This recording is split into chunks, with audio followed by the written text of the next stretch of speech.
Around the Horn was very cerebral. It was very cerebral what they were doing. JHNSB asking the question, remember Sports Nation? What a great show. I remember that. Sports Nation was, man. Michelle Beadle was legendary on that show. Amazing. Trying to figure out, I mean, Around the Horn, it's just ran its time, reportedly signing off in 2025. New York Post was the one who wrote the article about it. This is the one that I read. It says the end could be near for Around the Horn, that they've only given a commitment to the 2025 football season. I'm sure it's probably a budget cut. I'm going to go ahead and assume that. Look at Mario Cavazos. I've been waiting for American Idol to end the past 10 years, but we're still here. They actually effectively ended that show on Fox. Yeah. And then they went ahead and brought it back ABC. up on ABC. Yeah, they're like, let's trot out Lionel Richie and God, Katy Perry and Keith Urban. She's leaving already. She's left. I think this was it for her.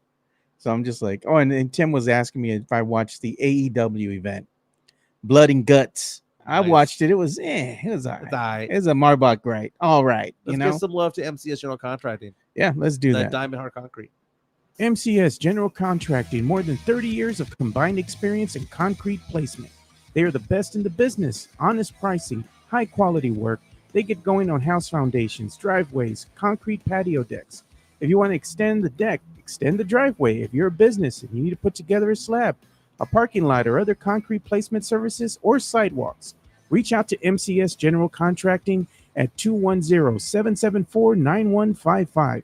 They're confident in their skills, so give Chris Leha over at MCS General Contracting a call at 210-774-9155.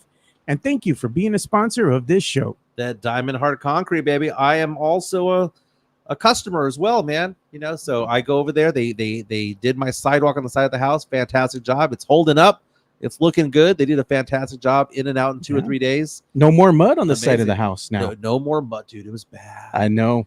It was bad. I was embarrassed. I remember you telling me, he's like, dude, every time it rains on that side of the house, now it's beautiful. All the water just pools off and goes where it needs to. Mario Cavazos is asking, do we have any leads of where the party's going to be?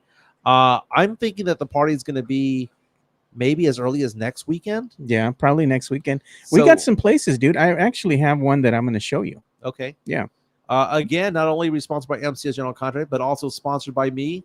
Give me a call because I'm going to have to be heading to work. And what am I doing? I'm helping people with insurance, life insurance, disability, retirement. Do you got those people that have those old 401ks out there? Yeah. Old IRAs, or maybe you have a financial guy that you don't like.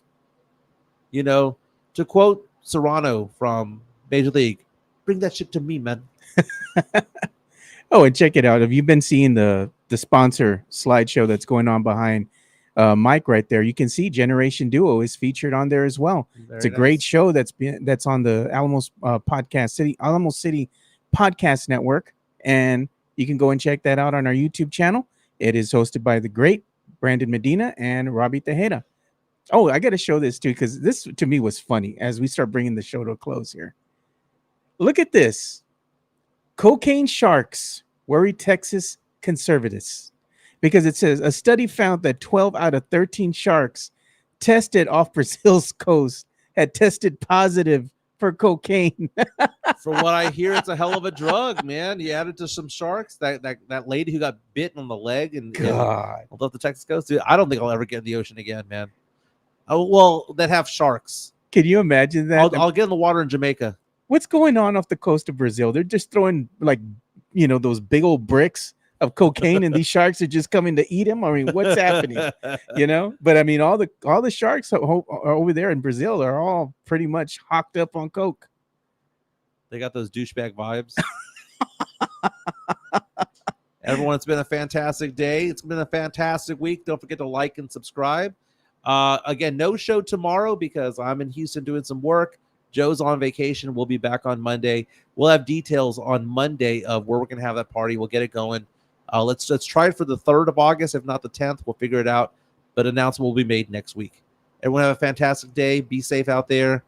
And I guess go Astros since I'm going to Minute Maid. Go Astros. First time ever. See ya. All right.